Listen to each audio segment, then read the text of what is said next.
크리스천이 살면서 반드시 지켜야 할 명예가 있습니다. 그것은 나의 노력과 수고로 획득한 세상에서의 명예가 아닙니다. 그러한 명예는 나를 높이고 나를 나타내는 명예입니다. 우리가 크리스천으로서 이 땅을 살아가는 동안 지켜야 할 명예는 하나님의 자녀의 명예입니다. 하나님의 자녀로서의 명예는 나의 노력과 수고로 얻어진 것이 아닙니다. 하나님께서 거저 주신 은혜입니다. 우리가 자격이 되어서 주신 것이 아닙니다. 어떤 자격도 없음에도 하나님의 자녀라는 명예와 권세를 주셨습니다. 하지만 이는 하나님의 편에서는 거저 주신 것이 아닙니다. 우리를 사랑하시기에 우리를 선택하여 주셨고 그 사랑으로 인해 십자가에서 죽으셨습니다. 십자가의 죽음은 당시 세상법을 상징하던 로마법에 의해 시행된 형벌이었습니다. 하나님의 아들이신 예수 그리스도께서 세상법에 의해 재판을 받으시고 형벌을 받으셨습니다. 우리가 당할 모든 것을 다 담당하셨습니다. 그 결과 우리는 이 세상에 속한 자가 아니요 하늘에 속한 자가 되고 세상의 법에 판단받는 자가 아닌 하나님 나라의 질서를 따르는 자가 되었습니다. 그래서 하나님께서는 바울을 통해 성도들 간의 다툼과 분쟁을 세상 법정에 호소하지 말라고 말씀하십니다. 결국 재판하시고 판결하시는 분은 하나님뿐이시기 때문입니다. 교회 공동체가 세상 법정에 호소하는 것은 상위 기관이 하위 기관에 상소하는 것과 마찬가지입니다. 정확히 말하면 하소하는 것입니다.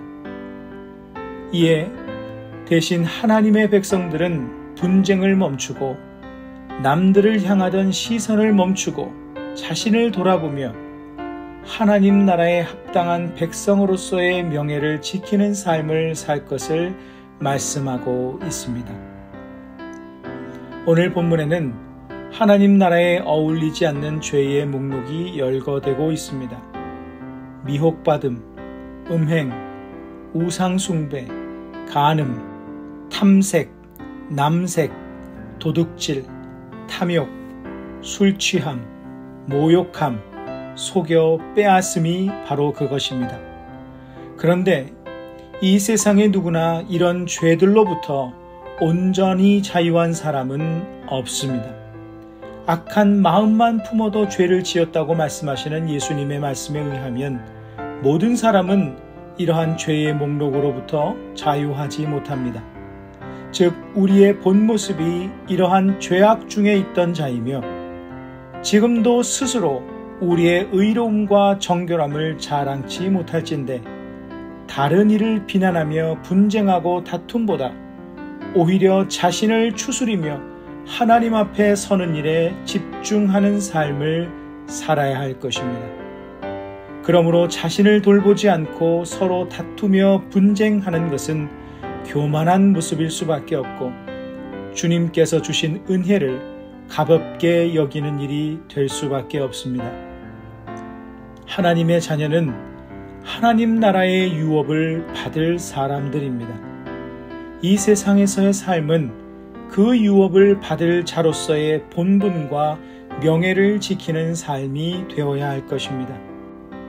그 길을 알기 위해 성경 말씀을 묵상하고 순종하며 그대로 살 힘을 얻기 위해 기도하는 것입니다. 한순간이라도 우리가 전적인 하나님의 은혜로만 하나님의 자녀가 될 수 있었음을 잊지 마십시오. 다른 사람들보다 나 자신을 돌아보며 하나님 나라의 백성으로서의 명예를 지키며 살고 있는지에 더 집중하십시오. 그 사람이 하나님 나라의 유업을 받을 자입니다.